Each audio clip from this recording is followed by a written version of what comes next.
Hi, patience. Patience is a necessary ingredient of genius. Today is 5th of February 2021. Let us have a quick discussion of all these important articles. Rapid जी के yesterday questions के answers हैं मणिपुर। मणिपुर में होता है ये Sangai festival. Kambala sport है। Buffalo ये है कर्नाटका का। सिल्वर टंका और कॉपर जित्तल इंट्रोड्यूस किया था इल्तुतमिश ने। फोर्थ काउंसिल थी कुंडल वन में, जहां पर बुद्धिज्म डिवाइड हुआ था महायान और हीनयान सेक्ट में। जस्टिस जस्टिस पीएन भगवती हैं। आपने इंट्रोड्यूस करने में एक इम्पॉर्टेंट रोल प्ले किया था public interest litigation PIL। Pressure inside the tubelight कम होता है less than the atmospheric pressure, that is why cracking sound आता है जब ट्यूबलाइट ब्रेक होती है। आज के सवाल हैं, what is the theme of world wetland day 2021? अभी हाल ही में सेलिब्रेट हुआ है, इसका थीम क्या है?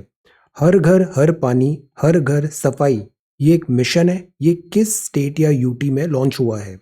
मित्र स्कीम अनाउंस हुआ था रिसेंट यूनियन बजट में, it belong to which sector? भाषण 4 आइलैंड अभी न्यूज में है, ये रिजल्टिंग ये किस कंट्री में है? Which country is resettling its refugee in this Bhasan 4 island? Medicine line एक टर्म होता है, अनदर नेम है of which circles of latitude? Latitude मतलब अर्थ में ऐसे latitude 0 degree this north and south latitude. Who's the author of Divine Comedy? So these are 6 questions for today. आज की vocabulary है legacy. Legacy का मतलब होता है something transmitted by or received from an ancestor, पूर्वज से, predecessor और from the past. Foreshadow. Foreshadow मतलब it's a kind of warning है, indication है किसी future event का, पहले से ही वो पता लग रहा है आपको, foreshadow. देन चैराड का मतलब होता है फार्स है, मॉकरी है, तो दैट इज नॉट ट्रू, वो ट्रू नहीं है, फार्स है, वो शराड है। आइकोनोक्लास्ट, आइकोनोक्लास्ट उस पर्सन को बोलते हैं जो अटैक करता है, क्रिटिसाइज करता है एस्टैब्लिश्ड बिलीफ को। जैसे अर्थ फ्लैट है, देन उसको अटैक किया Galileo and all, cherished belief और इंस्टीट्यूशन को, कुछ अलग वो सोच रखते हैं।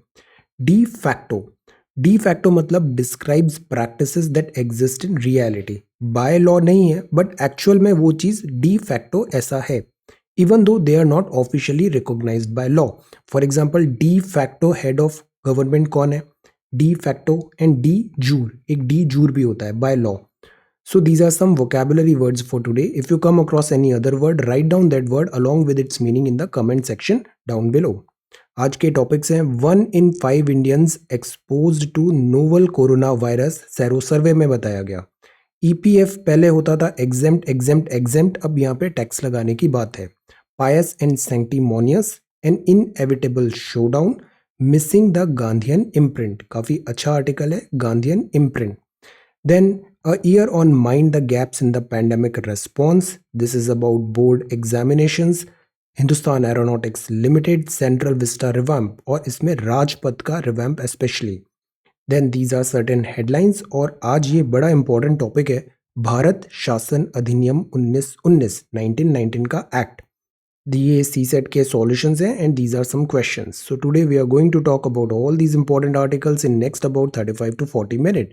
This is the Hindu and this is Indian Express, our reference material. ये फ्रंट पेज है द हिंदू का।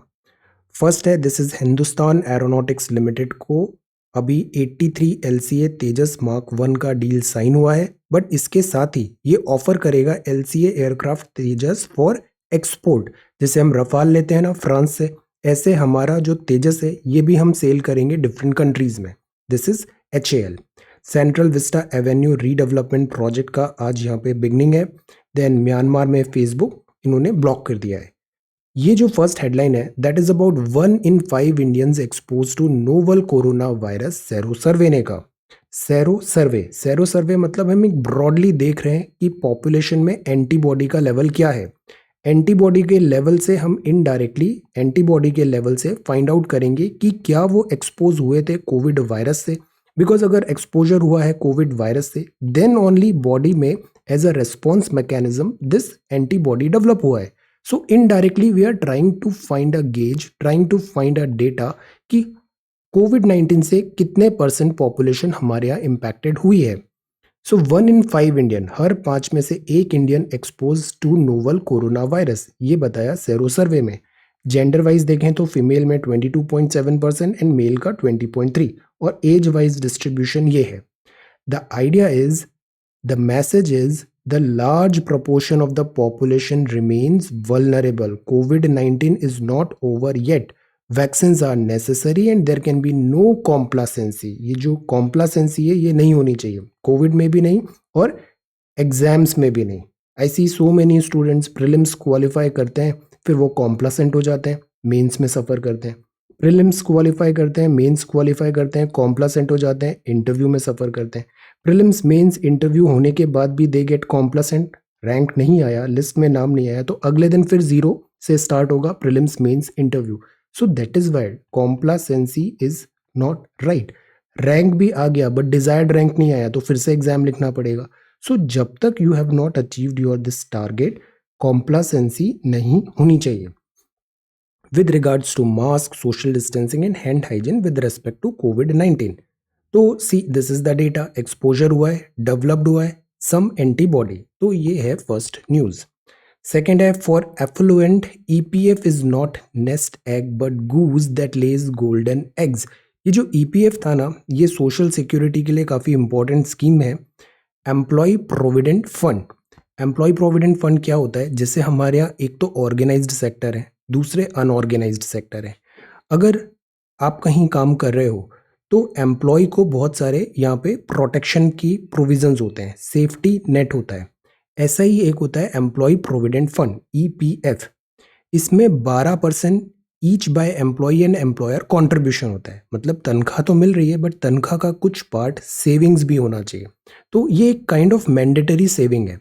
12% each by employ and employer contribution होगा। 12% आपकी तनख्वाह से कटेगा और 12% ही जिसने आपको नौकरी दी है वो इसमें डिपॉजिट करवाएगा आपके बिहाफ में। तो इतना पैसा कंट्रीब्यूट होगा। तो this is a kind of emergency corpus. ये हेल्प करेगा अगर आपको कोई अर्जेंट टर्म फाइनेंशियल नीड्स वगैरह कुछ भी हुआ। इसमें नॉमिनेशन की फैसिलिटी होती है।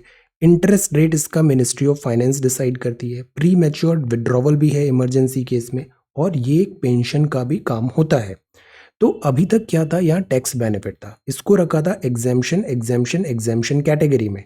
मतलब आप पैसा डिपॉजिट कर रहे हो तो वो एग्जेम्प्टेड फ्रॉम टैक्स, पैसा आपका ग्रो हो रहा है तो वो एग्जेम्प्टेड फ्रॉम टैक्स, पैसा जब आप विड्रॉ करोगे तो वो भी एग्जेम्प्टेड फ्रॉम टैक्स। अगर conditions applied, exempted after completion of 5 year. The point is it was triple E, exempt exempt exempt. But ये है एक सेफ्टी नेट, एक वेलफेयर टाइप का इसमें एंगल है।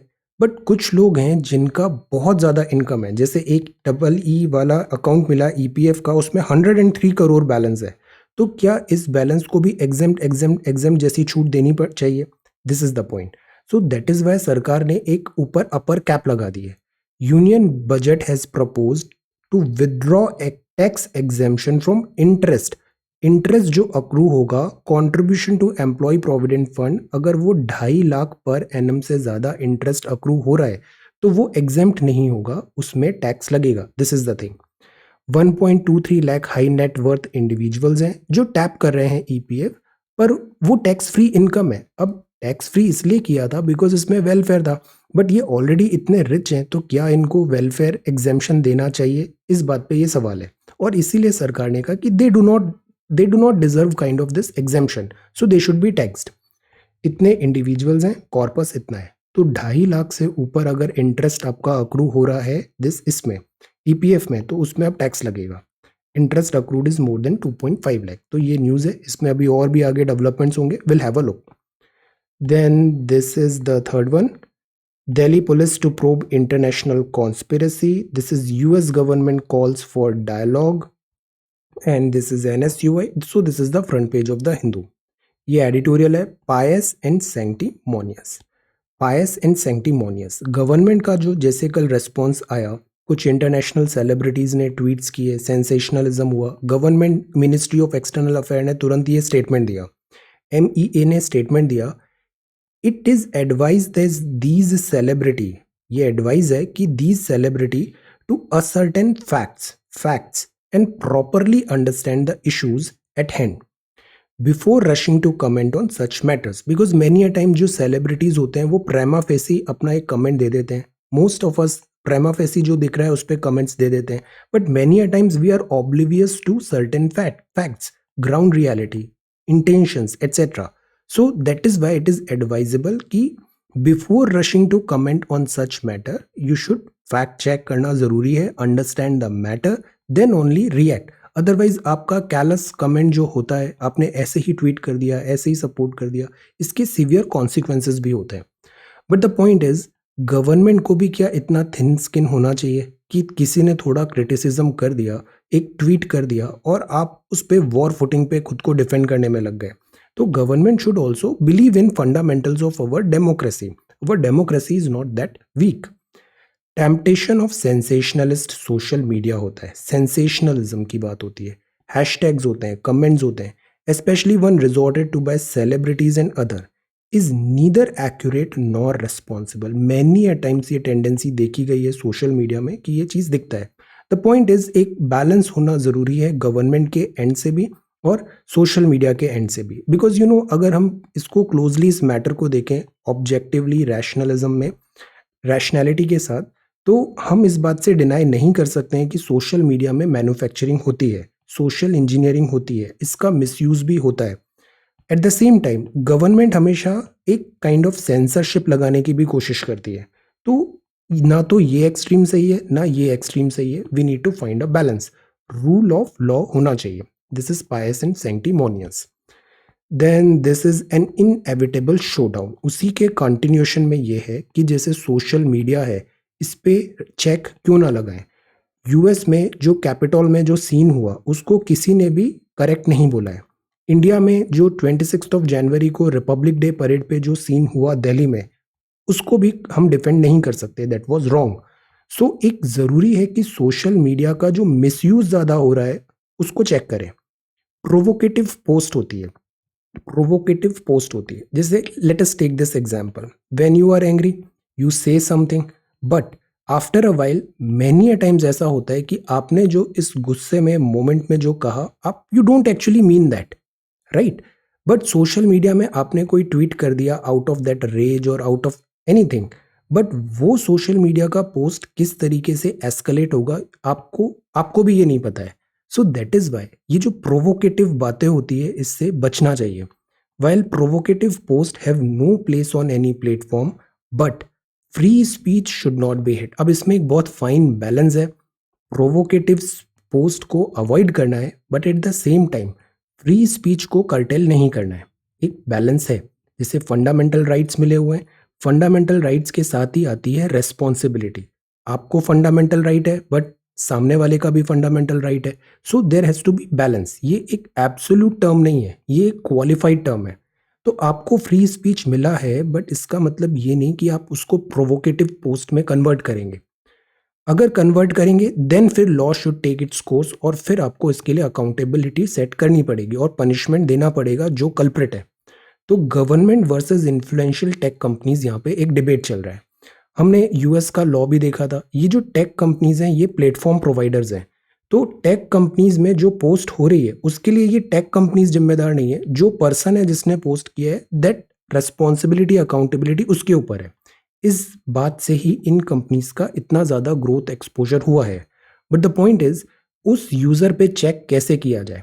उस यूज़र को अगर ब्लॉक करना है, जैसे इन्होंने डोनाल्ड ट्रंप को ब्लॉक कर दिया था, 45th president of the USA, या फिर किसी यूज़र अकाउंट को सस्पेंड किया, what is the criteria, what is the policy and who is the जज. These tech companies could not be called a जज. सो इस पे एक प्रॉपर रेगुलेशन होना बहुत ज़रूरी है. Ministry of electronics and IT ने ऑर्डर किया कि जैसे ये कुछ हैंडल्स और यूआरएल्स हैं, इन्होंने काफ़ी प्रोवोकेटिव पोस्ट किया, तो इनको आप स्टॉप करो immediately. Otherwise dangerous miss information होता है. ट्रुथ जब तक सामने आएगा, मिस इन्फॉर्मेशन के बहुत सीवियर कॉन्सिक्वेंसेज हो जाएंगे. सो प्रोटेस्ट वगैरह भी होते हैं, अभी हमने देखा ये. तो द पॉइंट इज, एक चेक होना ज़रूरी है.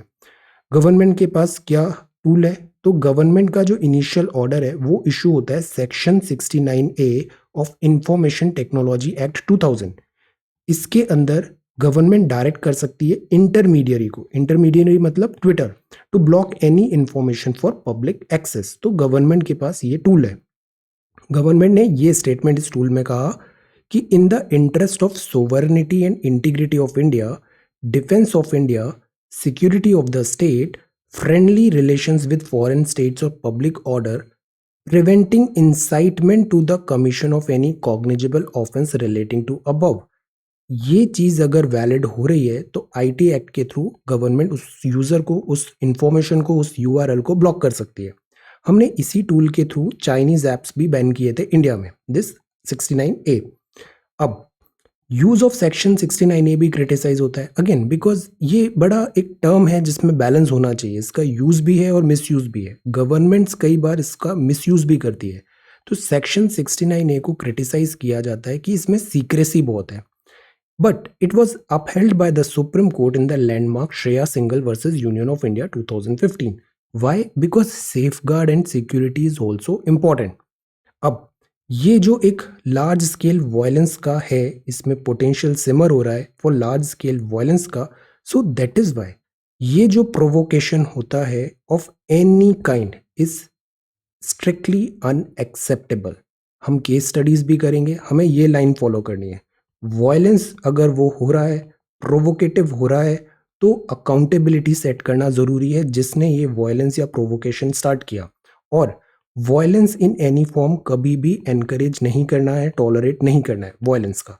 इंडिया में डिफरेंसेस हैं, ओपिनियंस डिफरेंसेस हैं, but again we have this method, dialogues, discussion, rule of law है, नियम के हिसाब से, कानून के हिसाब से काम होता है। Government think if you are trying then you should understand this thing.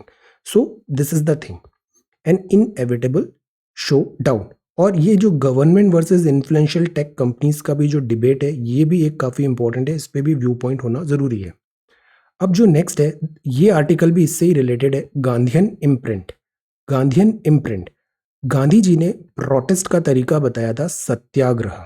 सत्याग्रह, अब सत्याग्रह के बहुत सारे वर्जन्स हो गए, डिस्टॉर्शंस भी हो गए, तो इट इज़ नेसेसरी कि हम जो गांधीज़म है उसको वापस रिविजिट करें। ये आर्टिकल लिखा है कृष्ण कुमार साहब ने, एनसीईआरटी के हेड रहे हैं ये, एंड अभी इन्होंने जो आर्टिकल लिखा है that is about this education के साथ हमें दिस गांधीज़म क्यों ज़रूरी है। सी, नॉन कोऑपरेशन मूवमेंट हुआ, चौरी चौरा वायलेंस हुआ, एनसीएम को विड्रॉ कर लिया गया। बिकॉज वाई, गांधी जी ने क्या बोला था कि country is not ready for satyagraha, true essence of satyagraha. We train the 300 and odd millions of Indian in the theory, और उनको प्रैक्टिस कराएं non violent action before we can move forward. Peaceful settlement of conflicts is necessary, ये important keyword है, peaceful settlements of conflicts. Persuasion का इसमें बात होता है, इनइक्वालिटी का भी बात होता है। जैसे फार्मर्स का और सरकार का अगर हम डिबेट डिस्कशन देखें तो फार्मर्स क्या इक्वल फुटिंग पे हैं सरकार के साथ? नो, कई बार इक्वल फुटिंग्स नहीं है। सेकंड, हमारे जो सोसाइटी में स्टीरियोटाइप है, मतलब फार्मर होते ही आपके मन में क्या इमेज आ रहा है कि सपोज वो एक अनएजुकेटेड है, वो कोई विलेजर है, या फिर वो इग्नोरेंट है, उसको समझ नहीं है कि क्या उसके लिए सही है, क्या उसके लिए गलत है। ये बहुत ही गलत बात है, this stereotype is completely wrong. Farmers आज की डेट में, फार्मर मतलब he is involve in agriculture, why not he could be educated. कई शहर वाले भी इसमें एग्रीकल्चर में है। He is very much aware of his rights, he is very much aware कि what is wrong, what is not right, what is wrong and what is right. So ये जो हम स्टीरियोटाइप है, जिस अप्रोच से हम फॉर्म बिल्स को देखते हैं, that should be checked. Mentality की बात होती है, जैसे टीचर्स का भी यहाँ पे देखा है। टीचर्स अक्सर क्या करते हैं, कंक्लूड हुआ क्लास लेक्चर से तो वो पूछते हैं एनी डाउट्स, बट ये एनी डाउट्स क्या मेंटालिटी दिखाता है? ये एक मेंटालिटी दिखाता है कि एजम्पशन है कि children can only have doubts, मतलब स्टूडेंट्स हैं तो उनके पास डाउट ही होगा, उनके पास कोई सवाल भी तो हो सकता है, नो रियल क्वेश्चन। तो this is the thing, this is about mentality. Similarly आप देखना, इतने सारे this thing I we frequently observe. अगर आप देखोगे एडवर्टाइजमेंट्स आते हैं, जो टीचर्स अगर स्टूडेंट्स को टारगेट करना है, एजुकेशन में टारगेट करना है, मोस्ट ऑफ द एडवर्टाइजमेंट क्या दिखाते हैं कि ये एक स्टूडेंट है, ये बड़ा परेशान है, इससे पढ़ते नहीं बनता है, इसको कॉम्प्लिकेटेड चीज़ें पसंद नहीं आती है, इसका पढ़ाई में दिल नहीं लगता है, इसके पास रिसोर्सेज नहीं है, इसके पास कोई रास्ता नहीं है, is very troubled, in great troubled and all, exams इससे क्वालिफाई नहीं होंगे, कुछ नहीं कर पाएगा। Then here comes the teacher, he will tell you this course, you pay this much fee, then only you can save yourself. Parents को दिखाते हैं कि टीचर्स हैं तो ही स्टूडेंट कुछ कोडिंग सीख पाएगा and all this whole thing. So why we are creating this mentality? About this mentality, student है, he is very much aware, work करके सिंपल चीज़ें he could very well do certain things. So why we are promoting this mentality? Same is with farmers. Farmers को जैसे हम stereotype करते हैं, ऐसे ही students को भी हमने स्टीरियोटाइप कर रखा है. This thing we need to understand and empower करना ज़्यादा ज़रूरी है. जैसे जो गरीबी होती है, गरीब हमेशा गरीब नहीं बना रहे, गरीब को एम्पावर करना है, ऊपर राइज करना है. सिमिलरली फार्मर हमेशा बेचारा नहीं बना रहे, फार्मर को एम्पावर करना है. This should be the mentality. Student हमेशा डिपेंडेंट नहीं रहे, टीचर का रोल चेंज हो रहा है. टीचर शुड बी लाइक एक डायरेक्शन शो करे, देन वॉक स्टूडेंट को ही करना है. टीचर का role is not about providing fish every day. Teacher का role is about to teach the student की फिश कैसे पकड़ना है. This is the thing, it's about mentality. अब इसमें गांधीज्म के भी बहुत सारे कोट्स हैं. गांधीज्म जो है ये इंपॉर्टेंट पार्ट है हमारे सिलेबस का. गांधी जी के जो थॉट्स हैं, आइडियोलॉजीज हैं, और डिसेंट्रलाइजेशन हुआ, इवन जो सत्याग्रह भी हुआ, दिस इज वेरी इंपॉर्टेंट. एक वेबसाइट है गांधीज्म का, gandhi.org. ये वेबसाइट है mkgandhi.org. My life is my message. इसमें ना ये कुछ बहुत अच्छे पॉइंट्स दिए हुए हैं गांधी जी के बारे में, जैसे ये व्हाट इज सत्याग्रह. सो इसका भी एक PDF बना के मैं शेयर करता हूँ. Your only homework for today is read about Gandhism. Gandhi ji के बारे में पढ़ना है और सत्याग्रह क्या है, इसका एक्चुअल में क्या मीनिंग है, what is the true ideology, what is the true meaning of this satyagraha. Try to write this answer. What is Gandhism, discuss the ideology of satyagraha. ये बहुत इंपॉर्टेंट क्वेश्चन है. ये हमारे GS 1, 2, 3, 4 और ऐसे एथिक्स सब जगह बहुत यूजफुल होने वाला है, इवन इंटरव्यू में भी. Gandhism. So there is only one question for today. इसको बहुत अच्छे से 2-3 पन्ने में प्रिपेयर करिए. What is Gandhism, discuss the ideology of satyagraha. अब जो नेक्स्ट है that is about a year on mind the gaps in the pandemic response. इसमें रेगुलर टॉक्स हैं. पैंडेमिक रेस्पॉन्स में क्या हिट हुआ और क्या मिस हुआ, क्या जो मिस हुआ उससे क्या लेसन सीखने चाहिए. India need to revisit is disease control strategy. Disease control strategy कल हमने देखा था, prevention is better than cure. Disease control early stage पे ही हो जाए, डायग्नोसिस हो जाए तो वो बेटर है. Prevention is better than cure. तो हम एक robust human response in similar crisis बनाने की जरूरत है. अब इसमें ना कुछ थीम्स दिया हुआ है, जैसे India versus the world, lockdown and after. Lockdown की जो स्ट्रैटेजी थी, इंडिया को अगर वर्ल्ड से कंपेयर करें तो क्या हमने उसमें बेटर रिस्पॉन्स दिया है. एपिडेमिक में माइग्रेंट्स का जो इशू हुआ था उसको हम कैसे बेटर डील कर सकते हैं. State level ownership is also required because India क्या है, कोऑपरेटिव फेडरलिज्म. सेंटर और स्टेट का सेम पेज में आना जरूरी है एपिडेमिक रिस्पॉन्स में. सिविल सोसाइटी का क्या रूल हो सकता है, NGOs टाइप जो है, सोशल हेल्प ग्रुप्स हैं, तो इनका क्या रिस्पॉन्सिबिलिटी हो सकता है. एंड डिवाइड जो वाइडन हुआ है हैव्स एंड हैव नॉट्स में, इसमें हमें कैसे वर्क करना है. तो ब्रॉडली इसमें रेगुलर पॉइंट्स हैं, इंडिया वर्सेस वर्ल्ड, लॉकडाउन का उसका impact, state level ownership, civil society का रोल एंड डिवाइड वाइडन जो हुआ है इसको फिल करना गैप को, it's very much required. Should board exams be conducted in one go this year. Again very important question. Board exams इस साल के जो स्टूडेंट्स हैं इनको तो स्कूल देखने को ही नहीं मिला, ऑनलाइन डिजिटल क्लासेस ही चलती रही इनकी. अब सीधा जाके इनका बोर्ड का एग्जाम कराना है. बोर्ड एग्जाम का साइकोलॉजिकल वैल्यू भी बहुत होता है, प्रेशर भी बहुत लेते हैं स्टूडेंट्स बोर्ड एग्जाम्स में. तो इज इट राइट कि बोर्ड एग्जाम हम वन गो में कराएं इस साल में. इनइक्वालिटीज रिमोट लर्निंग में नेसेसिटेट करती है कुछ एक क्रिएटिव सॉल्यूशन करें, बट अगर डिले कर दिया तो फिर प्रॉब्लमेटिक है. बिकॉज इस साल में अगर नेक्स्ट ईयर डिले करते हैं तो कैस्केडिंग हो जाती है. इस साल के बच्चे भी आ जाएंगे, अगले साल के बच्चे भी आ जाएंगे, तो this creates a problem. That is why it is time कि हम एक क्रिएटिव सॉल्यूशन निकालें. अब यहाँ पे जो एक्सपर्ट्स हैं इन्होंने अलग अलग व्यू पॉइंट्स दिए हैं कि क्यों हमें एग्जाम्स टाइम पे ही कराने चाहिए. और डिजिटल एजुकेशन जो ऐसा है, ऑल्दो इसमें प्रॉब्लम्स हैं, but this is future. Future में हमें हाइब्रिड एजुकेशन ही होने वाला है, ऑफलाइन वर्सेस ऑनलाइन. एक और बहुत अच्छा पॉइंट यहाँ पे लिखा है, वो ये है कि we take bureaucratic decision about education. School education must be managed by those who know students and their mentality. Students को जो जानते हैं, स्टूडेंट्स की मेंटालिटी समझते हैं, उनका स्ट्रगल क्या होता है, उन्हीं को हमें एजुकेशन रिलेटेड डिसीजंस लेने के लिए एम्पावर करना चाहिए, ना कि इस ब्यूरोक्रेटिक डिसीजन को जिनका कनेक्ट नहीं होता है स्टूडेंट के साथ. So this is the thing. What challenges do online classes poses? Access सबसे बड़ा चैलेंज है. टीचिंग स्किल्स भी ऑनलाइन में एक डिफरेंट सेट ऑफ टीचिंग चाहिए, सेट ऑफ स्किल्स चाहिए. असेसमेंट करना बहुत डिफिकल्ट हो जाता है. अगर स्टूडेंट खुद से बहुत मोटिवेटेड है ना तो पढ़ाना आसान हो जाता है. बट फिर अगर स्टूडेंट को भी हमें असेस करना है कि उसका प्रोग्रेस हो रहा है या फिर ग्रोथ हो रही है या नहीं हो रही है, ये ऑनलाइन एजुकेशन में काफ़ी बड़ी डिफिकल्टी है.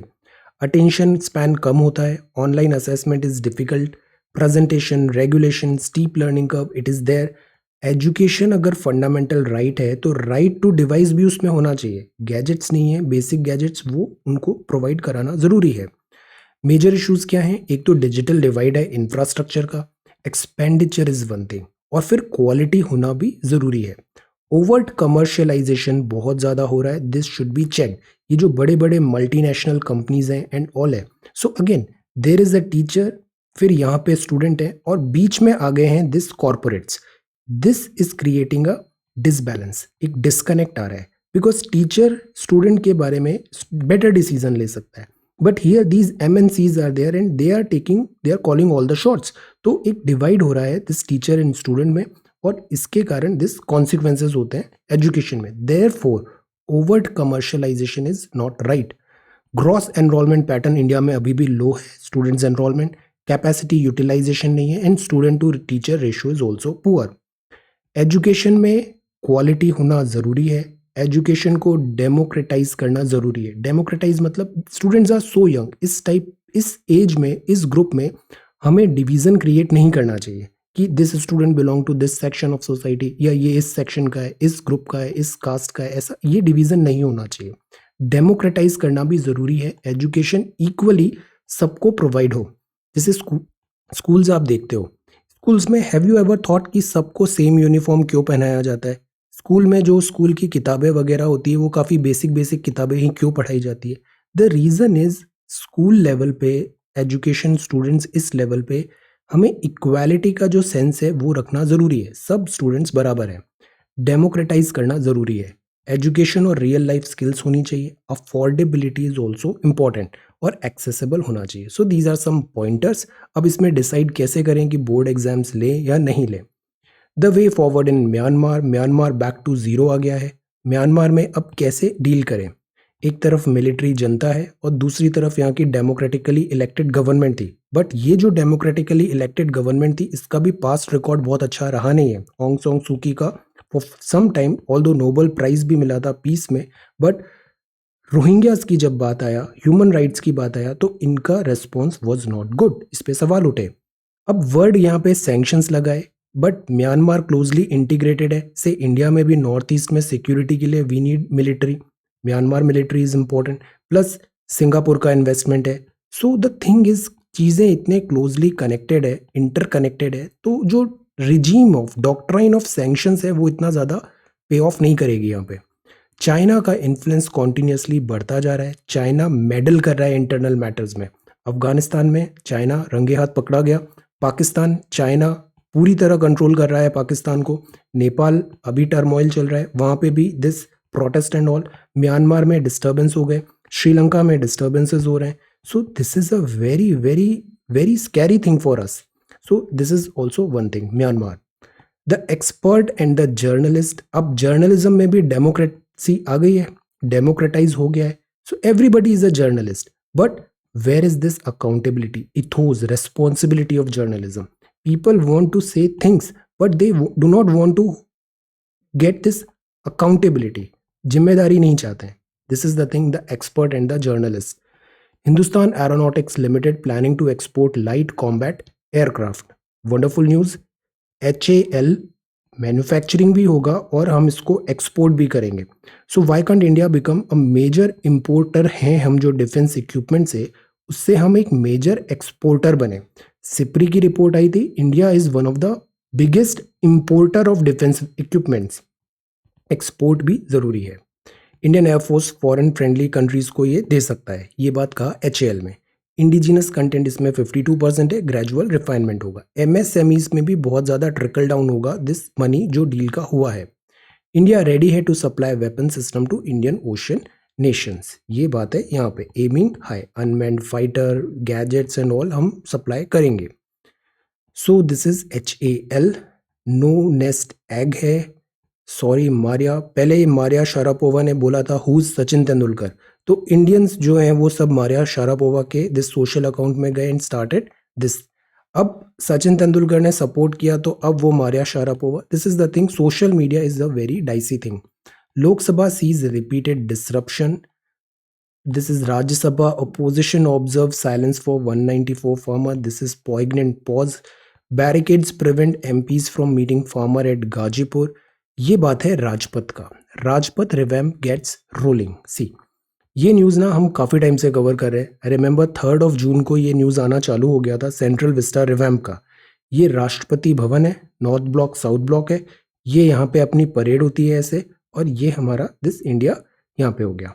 अब ये जो परेड होती है ना यहाँ पे, तो परेड में ये जो पूरा एरिया है यहाँ का इंफ्रास्ट्रक्चर भी वेल डेवलप नहीं है। I been to Republic Day parade, यहाँ बड़ी डिफिकल्टी होती है, बेसिक एमेनिटीज़ भी नहीं है, और जो 4-5 घंटे की परेड होगा, पार्किंग बहुत दूर है, फिर यहाँ कहीं आप बैठोगे वजीर, तो फिर एक बड़ा डिफिकल्ट हो जाता है यहाँ पे पूरा प्रोसेस। द पॉइंट इज इसको भी अपग्रेड करना ज़रूरी है, इस पूरे स्ट्रक्चर को। सो इसके लिए हमने सेंट्रल विस्टा रिवैम्प चालू किया। सेंट्रल विस्टा रिवैम्प में ये जो 3 किलोमीटर का स्ट्रेच है Rashtrapati Bhavan to India gate, इसका भी रिवैम्प करना था। न्यू पार्लियामेंट बनाने की भी बात थी। Have a look at notes. 3 जून का जो वीडियो था ना, इट वाज रियली गुड। यहाँ पे हमने एक प्रिपेयर भी किया था short note on Lutyens Delhi talking history. एक बार इस वीडियो को आप देखना, इसके जो कमेंट सेक्शन है उसमें काफ़ी अच्छे आंसर्स लिखे हैं इसके। Prepare a short note on Lutyens Delhi, 3 जून को है आई थिंक ये। सो this is the thing, parliament project. अब राजपथ का पार्लियामेंट का वर्क स्टार्ट हो गया, अब इस राजपथ का भी वर्क स्टार्ट हो रहा है, इसका राजपथ का भी वर्क स्टार्ट हो रहा है, modernisation. This is second part of government's larger Central Vista project. अब क्या है, यहाँ पब्लिक एमेनिटीज नहीं थी, जैसे टॉयलेट्स नहीं है, पाथवेज नहीं है, डेजिग्नेटेड वेंडिंग जोन्स नहीं है, पार्किंग नहीं है, लाइट नहीं है, साइनेज नहीं है, इन चीज़ों पे वर्क होगा। रिपब्लिक डे सेलिब्रेशंस में सिटिंग अरेंजमेंट होता है, वो भी टेम्पररी होता है, इसको कुछ परमानेंट बनाने की बात होगी। और ये प्रोजेक्ट है शापोरजी पोलनजी कंपनी प्राइवेट लिमिटेड को जनवरी 8 को उनको दिया गया है। द पॉइंट इज हमें इसको क्विकली करना है। पार्लियामेंट का भी सीट 2026 में बढ़ेगा, तो नई पार्लियामेंट तब तक रेडी हो जाएगा। और ये जो राजपथ का रिवैम्प है ये 2022 तक हम प्लान कर रहे हैं, 75th ईयर। सो यहाँ पर न्यू विस्टाज, हरदीप पुरी साहब ने मिनिस्टर है, ये ground breaking ceremony for Rajpath revamp ये स्टार्ट हुआ यहाँ पे। वैक्सीन डेथ रिपोर्ट पब्लिश होगा, पैनल एडवाइजर। इससे क्या होता है, कॉन्फिडेंस बिल्ड होता है। Health is not just about Covid, very good line. Expenditure secretary ने कहा defence clubbing of allocation of water sanitation. Health का मतलब अगर बेसिक पीने का पानी साफ सुथरा है, ये एक बहुत अच्छा फैक्टर है इंप्रूविंग हेल्थ के लिए। सैनिटेशन अगर प्रॉपर है तो this helps a lot in improving health care. Lack of sewerage है, स्टेगनेंट वाटर है, non disposal of solid and liquid waste है, एब्सेंस है क्लीन वाटर का, ये मेजर प्रॉब्लम है in India. Health in a non pandemic year, very good line, note it down and use it. ये पूरा जो statement है दिस इज रियली गुड ये statement. Centre to clarify on tax status of stranded NRI। But before that यहाँ एक और ये news है, opinion. Former IFS officer backs India's provision of MSP। इन्होंने भी एक लेटर लिखा है कि सस्टेनेबल एग्रीकल्चर डिमांड करे कि फार्मर्स अडॉप्ट करें latest technology to diversify their production. Farm laws passed by the government is a step in this direction. If you remember 1991 के जो LPG रिफॉर्म्स आए थे तब भी काफ़ी ज़्यादा उसका विरोध हुआ था, बट ओवर द टाइम यही होता है कि जो रिफॉर्म्स होते हैं मैनी टाइम्स लॉन्ग टर्म में they turn fruitful. India strikes a cautious note on development in Myanmar, MEA. Now, this is the thing. International affairs, MEA says the two countries have close cultural ties. Military हमारे लिए important है, north east हमारी stability बनाए रखने के लिए। At the same time हम democracy के सपोर्टर है, तो that is why two countries have close cultural ties. Cautious note है development in Myanmar. 60% of pre-COVID-19 trains are back on track. Railways ने कहा allocation for Bengal just pour over it. And this is Hyderabad. This is spinach back to the stone age, striking a balance. Myanmar blocks Facebook यहाँ पे block हो गया. हर जगह यही story है. Country government versus technology companies जैसे Facebook, Twitter, Google etcetera. Australia में Australia versus Google हो रहा है. यहाँ यूएसए में यूएसए वर्सेस ट्विटर हो रहा था. यहाँ म्यांमार वर्सेस फेसबुक हो रहा है. Every country you can see this pattern. ICC ने कॉन्विक्ट किया युगांडन रिबेल. आप बताओ आईसीसी वर्सेस आईसीजे क्या डिफरेंस होता है. ये हमने पढ़ा था. International, this criminal code, and this is court of justice. WHO teams visit Wuhan lab, hold frank talks with China. Very funny. Discussion include theories that the virus leaked from the lab, a claim amplified by Trump. UK strips Chinese TV channel 2000. See, Nepal में भी same story है. Nepal strike. Normal life paralyzed during the protest called by this faction on the boil. Everywhere this anatomy is on rise. This protest culture is on rise. Iranian jailed है. This is Hezbollah. SBI Q3 net profit decline हुआ 6.9%. Net interest income high हुआ है. Highest capex है over 2 year period. Government ने set किया. अब ये LLPA होती है, limited liability partnership act. Limited liability companies बनाई है आपने. इसमें क्या होता है, अगर कंपनी कुछ ऑपरेशंस कर रही है तो कई बार से टैक्स कॉम्प्लायंस नहीं हुआ या कुछ रेगुलेटरी कॉम्प्लायंस नहीं हुआ, ऐसे करके कुछ लकूने हो सकते हैं.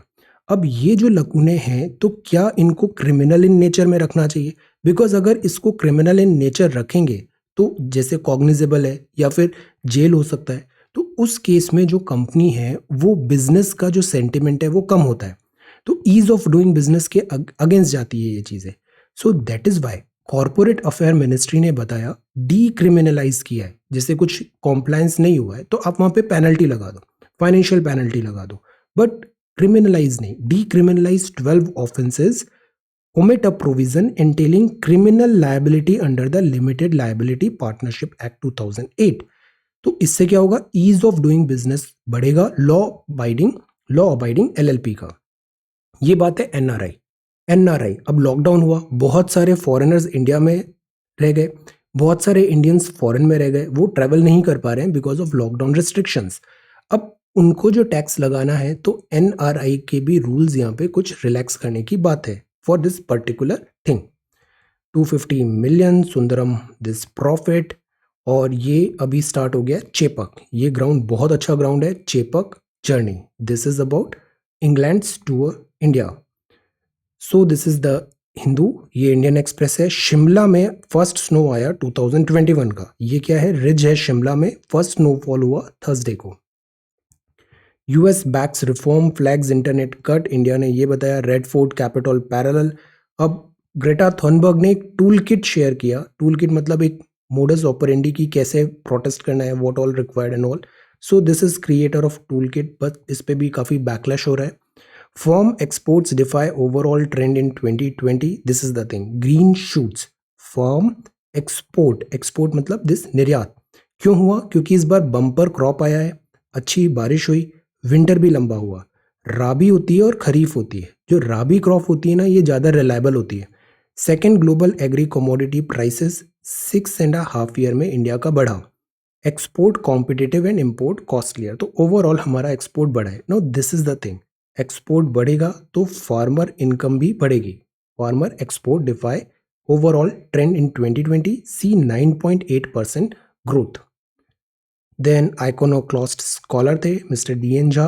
This is HAL focus day 2 में. अभी एरो चल रहा है शो. ब्रह्मोस मिसाइल बेंगलोर में. Arrow India 2021. ये प्रैट एंड विटनी है. इनके इंजन्स बड़े अच्छे होते हैं. Pratt and Whitney meeting India's needs. जो जैसे हम कावेरी इंजन बनाने की बात करते हैं तेजस के लिए, these are really good. Pratt and Whitney. This is Thales MBDA Aero India. Lockheed Martin Javelin missile दिखाया. इंडिया का जो डिफेंस मार्केट है ना, ये ह्यूज है, बहुत पैसा है यहाँ पे. दैट इज वाई वर्ल्ड की सारी कंपनीज इंडिया में आना चाहती हैं. इंडिया का जो है उसको टैप करना चाहती है. ये ऐसे रिवैम्प होने की बात है. ब्रिजेस होंगे, कैनल्स होगा, फुटप्रिंट होगा इस पूरे राजपथ में. Central vista Avenue best in world बनेगा, ये इन्होंने बोला यहाँ पे। लोकसभा डिसरप्शन है, ये एक और अच्छा न्यूज है। Working on umbrella scheme to address issues of transgender community. Transgender community के भी राइट्स हैं, राइट है डिग्निटी के साथ रहने का, राइट है एम्प्लॉयमेंट का, राइट है एक सोशल स्टेटस जो है उसको एक सर्टेन एमेनिटीज पूरी हो, तो उसके लिए इश्यूज ऑफ ट्रांसजेंडर कम्युनिटी के लिए एक स्कीम लाने की बात गवर्नमेंट ने कहा। 21% सेरो प्रिवेलेंस है, तेजस है फॉर 3 ईयर डन हो गया। अब और भी प्लेन्स आने वाले हैं मल्टी रोल, और एक नेवी का भी हम अभी एक्वायर करेंगे प्लेन्स। काफ़ी ज़्यादा अभी प्रोक्योरमेंट होने वाला है दिस एविएशन में। Colombo sets back Japan furious है, बट इंडिया के और भी टाइज हैं श्रीलंका के साथ, we should focus on that. Police state है, social media post Uttarakhand and Bihar, this is ashes. Barricaded democracy, whole line is it any way. Again जो OTT प्लेटफॉर्म होता है इस पे भी अभी ये न्यूज़ है कि वहाँ का content many a times provocative होता है।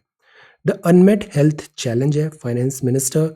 Break the deadlock, this is important. Prime minister has renewed offer for dialogue, the farmers must gracefully accept the offer. ये बात लिखा है विनोद राय साहब ने।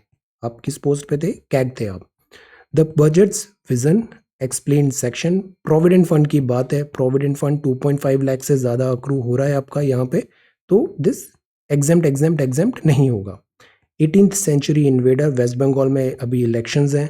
सब कैटेगराइजेशन ऑफ OBC ना, यहाँ जो बात है अभी डेवलपमेंट वो है कि जैसे रिजर्वेशन है, हमने एक कॉन्सेप्ट देखा था इक्विटी का, एक सर्टेन सेक्शन ऑफ सोसाइटी है उनके पास एक बेसिक अवेलेबिलिटी नहीं हुआ रिसोर्सेज का, सो that is why it is important कि हम वहाँ पे सपोर्ट प्रोवाइड करें। सो इसीलिए रिजर्वेशन ज़रूरी बन जाते हैं। अब रिजर्वेशन जो है इसमें ये देखने की बात है कि पास्ट सो मेनी डेकेड से क्या जो एक्चुअल बेनिफिशियरी हैं उन तक ये बेनिफिट्स डिलीवर हो रहे हैं या नहीं हो रहे हैं। बिकॉज यहाँ दो चार चीज़ें ऐसी होती है, जैसे OBC में रिजर्वेशन 27% है, तो एक क्रीमी लेयर का कॉन्सेप्ट आया था कि if somebody belongs from OBC but income and financial and all में वो काफ़ी सेल्फ सफिशिएंट है, तो क्या उस केस में रिजर्वेशन देना ज़रूरी होगा। ये कुछ बातें हैं यहाँ पे, sub categorisation of OBC। Then this is Myanmar junta, FB in Myanmar, this is Oli. General strike in Kathmandu, see this is the scene, this culture is on rise. US में देखा, इंडिया में दिल्ली में देखा, अभी ये काठमांडू में देखा, म्यांमार में टॉपल हो रहा है एस्ट्राजेनेका। और इसमें सोशल मीडिया से हम डिनाई नहीं कर सकते हैं, सोशल मीडिया का भी बहुत बड़ा रोल होता है दिस प्रोवोकेशन में। WHO टीम इन वुहान से इस डिस्कशन ओपन है, फ्रैंक है। लिटरेरी फेम है फ्रांस में। Transaction get more intricate, need to a lot of capacity building. This is DIPAM secretary. DIPAM मतलब डिसइन्वेस्टमेंट सरकार करने की कोशिश कर रही है। DIPAM public asset management, department of investment and public asset management, DIPAM. SBI profit है, IT ministry ने बोला ब्लॉकचेन यूज करें पब्लिक प्रोजेक्ट्स में। प्रॉफिटेबल लॉस मेकिंग एयरपोर्ट्स में भी क्लब्ड टुगेदर एंड ऑफर्ड। अब ये जो गवर्नमेंट है इस पे भी अकाउंटेबिलिटी होना चाहिए कि ये PSU इतना लॉस मेकिंग होते क्यों है, डिसीजन क्यों यहाँ पे वाइज नहीं होता है। This thing also should be, हमें अकाउंटेबिलिटी होना चाहिए। पेट्रोल डीजल प्राइसेस नई हाई पे पहुंचे and finance minister urges India Inc to step up investment. Now ये बड़ा इंपॉर्टेंट है, भारत शासन अधिनियम 1919। 20 अगस्त 1917 को ब्रिटिश सरकार ने पहली बार घोषित किया कि उसका उद्देश्य भारत में सिस्टमैटिकली रेस्पॉन्सिबल गवर्नमेंट बनाना है 1917 में। और अब जो आएगा ना वो दिस GOI 1919 एंड GOI 1935 आएगा, फिर 1947 एंड कंट्री फ्रीडम। तो क्रमिक रूप से 1919 में भारत शासन अधिनियम बनाया, 1921 से ये लागू हुआ। नाम है Montagu Chelmsford. Why? Because Montagu सचिव है एंड चेम्सफोर्ड वाइस रॉय है। इसकी ये 10 इंपॉर्टेंट बातें हैं। पहला, इसमें 7th शेड्यूल की बात किया, केंद्रीय और प्रांतीय विषयों की सूची की पहचान करें और उन्हें पृथक कर राज्यों पर केंद्रीय नियंत्रण कम करें। बिकॉज हमने देखा ना डिसेंट्रलाइजेशन इज ऑन राइज, 1935 में पीक आएगा। केंद्रीय और प्रांतीय विधान परिषदों को अपनी सूचियों के विषयों पर विधान बनाने का अधिकार प्रदान किया जाए, लेकिन सरकार का जो ढांचा होगा वो यूनियन ही होगा, एकात्मक ही होगा, सेंट्रलाइज्ड ही होगा। बट जो स्टेट्स हैं उनको भी कुछ सब्जेक्ट्स दो। तो मतलब नींव डल गई है 7th शेड्यूल का कि स्टेट सब्जेक्ट क्या है, कॉन्करेंट क्या है और सेंट्रल सब्जेक्ट क्या है। प्रांतीय विषयों मतलब राज्य के जो विषय हैं उसको भी दो भाग में डिवाइड करो, एक होंगे रिजर्व्ड और एक होंगे ट्रांसफर्ड। हस्तांतरित जो विषय हैं वहां पे गवर्नर का शासन होता था और इस कार्य के लिए वो मंत्रियों की सहायता लेता था और विधान परिषद के प्रति उत्तरदायी था, रेस्पॉन्सिबल था वहां की जो विधान परिषद बनी है राज्य की, गवर्नर। तो ये हस्तांतरित विषय हुए, ट्रांसफर्ड सब्जेक्ट। बट कुछ सब्जेक्ट्स ऐसे होंगे स्टेट में जो रिजर्व्ड होंगे गवर्नर एग्जीक्यूटिव काउंसिल की सहायता से शासन करेगा और इसके लिए वो इस विधान परिषद पे रेस्पॉन्सिबल भी नहीं होगा। तो हमने एक टर्म देखा कि डिवीजन ऑफ सब्जेक्ट हुआ, स्टेट सब्जेक्ट हुए, स्टेट सब्जेक्ट भी हो गए ट्रांसफर्ड एंड रिजर्व्ड। तो मतलब डायआर्की आ गया स्टेट में, ऑल्दो ये फेलियर होगा, बाद में हट जाएगा। थर्ड है कि इसमें दो हाउसेस बनेंगे, जैसे हमारे यहाँ बाइकैमरलिज्म है, राज्यसभा लोकसभा, ऐसे दो हाउसेस बनेंगे। प्रत्यक्ष निर्वाचन की व्यवस्था प्रारंभ की, विधान परिषद के स्थान पर द्विसदनीय व्यवस्था होगी, राज्यसभा एंड लोकसभा का गठन होगा, दोनों सदनों के बहुसंख्यक सदस्यों को प्रत्यक्ष निर्वाचन के माध्यम से निर्वाचित किया जाता था। तो अभी ये चीज भी आ गया, बाइकैमरलिज्म भी आ गया और डायआर्की आ गया दिस स्टेट में, और 7th शेड्यूल का भी नींव डल गया this state and central subjects. Viceroy की कार्यकारी एग्जीक्यूटिव परिषद के 6 सदस्यों में कमांडर इन चीफ को छोड़ के बाकी इंडियंस होंगे, मतलब ज्यादा इंडियंस को आप इंक्लूड करोगे। सांप्रदायिक आधार पर, अब लास्ट टाइम हमने देखा था 1909, सांप्रदायिक आधार पर अब सिखों, ईसाइयों, आंग्ल भारतीयों, एंग्लो इंडियन, यूरोपियन, इनका भी सेपरेट आइडेंटिटी बना दिया। डिवाइड एंड रूल अभी फुल थ्रॉटल चलेगा। संपत्ति, कर या शिक्षा के आधार पर राइट टू वोट मिलेगा, मतलब लिमिटेड फ्रेंचाइजी होगी। लंदन में भारत के उच्चायुक्त का कार्यालय सृजन होगा। भारत सचिव द्वारा किए जा रहे कुछ कार्य जो थे अब वो लंदन में इस ऑफिस में ट्रांसफर हो गए, स्थानांतरित, नया पोस्ट बन गया। यूपीएससी लोक सेवा आयोग का गठन होगा। सिविल सेवकों की भर्ती के लिए केंद्रीय लोक सेवक सेवा आयोग का गठन हुआ 1926। केंद्रीय बजट को राज्य बजट से सेपरेट किया। सी डिसेंट्रलाइजेशन इज ऑन राइज। एक वैधानिक आयोग का गठन होगा जो ये जो जितने भी बातें हैं उसको स्टडी करके आगे के रिफॉर्म्स के लिए रिपोर्ट देगा। बट ये आना था 10 साल में, ये पहले ही आ जाता है और इसका नाम होता है साइमन कमीशन। रीजन आप बताओ कि ये 10 साल से पहले ही क्यों हुआ? 1919 था, ये 1927 में ही आ जाएगा। सो दिस इज भारत शासन अधिनियम 1919। सीसेट के आंसर्स हैं। ये बड़ा इजी सवाल था। जब भी हमें रिलेटिव स्पीड देखना है, जैसे अर्जुन का 30 है, भीष्म का 20 है, डिफरेंस कितना हुआ? 10 हुआ। अब टोटल सरकमफरेंस करने में कितना होगा? 600। मतलब एक तेजी से दौड़ रहा है तो जब वो एक राउंड पूरा कंप्लीट लगा लिया तो जो धीमे दौड़ रहा है उसको कवर करेगा, क्रॉस करेगा, बट उसके लिए ये एक पूरा सर्कल करना जरूरी है। तो सर्कल मतलब 600 मीटर हो गया सर्कुलर ट्रैक, और रिलेटिव स्पीड हुई 10, दोनों में डिफरेंस स्पीड में। तो 60 second is the answer, circumference upon relative speed. ये भी बड़ा आसान है। Length of train and length of bridge, मतलब 250 मीटर और 150 metre. Then speed into time, time कितना लगा? 20 सेकेंड, तो स्पीड कितना हुआ? This 72 kilometre per hour. Metre per second है तो उसको 18/5 कर देंगे तो किलोमीटर पर आवर हो जाता है, 72 किलोमीटर पर आवर। अब ये भी बड़ा इजी सवाल था, मेहनत वाला था। 240 किलोमीटर 60 से चला तो टाइम लगा 4 आवर। 400 100 से चला, टाइम लगा 4 आवर। 250 से चला, टाइम लगा 4 आवर। टोटल डिस्टेंस इस सब का सम कर दो, टोटल टाइम इस सब का सम कर दो, तो average speed 840/12 that is 70 kilometre per our. अब आज के सवाल हैं। एक बस कवर करती है journey at the speed of 80 kilometre per hour 10 घंटे में। If the same distance is to be covered in 4 hour, so by how much the speed of bus will have to increase? बड़ा easy है, try to think. 80 से 10 है, अगर उसको 4 घंटे में करना है तो स्पीड कितना बढ़ाएं? 3/4 ऑफ यूजुअल रेट पे अगर आप रन करोगे तो 15 मिनट लेट हो, तो find his usual time in hour. Normal time कितना है? यूजुअल टाइम अगर 3/4 स्पीड है तो 15 मिनट लेट है, तो नॉर्मल यूजुअल टाइम क्या है इस डिस्टेंस को ट्रेवल करने का? के और एल दो हैं, वॉक कर रहे हैं टुवर्ड्स ईच अदर। 4 PM पे स्पीड है 3 और 4 kilometre per our respectively. Initially वो 17.5 किलोमीटर अपार्ट थे।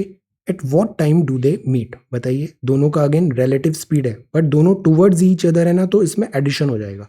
Now this is the third question. So this is C set for today, try to answer. कल इसका सॉल्यूशन देखेंगे, ये सॉल्यूशन कल का है। दिस इज भारत शासन अधिनियम 1919, important. Center clarified text LLPA. This is health HAL. Board exams, pandemic response. Prepare this question. जो भी आपने पढ़ा है ना, गांधीज्म, सत्याग्रह, आइडियोलॉजी, सबका एक कंसोलिडेट नोट प्रिपेयर करिए. Missing the Gandhian imprint, inevitable showdown, pious and sanctimonious, and provident fund. And this is about Zero Survey. So this is 5th of February 2021. Thank you so much for watching this video. Take care, study well, and be safe.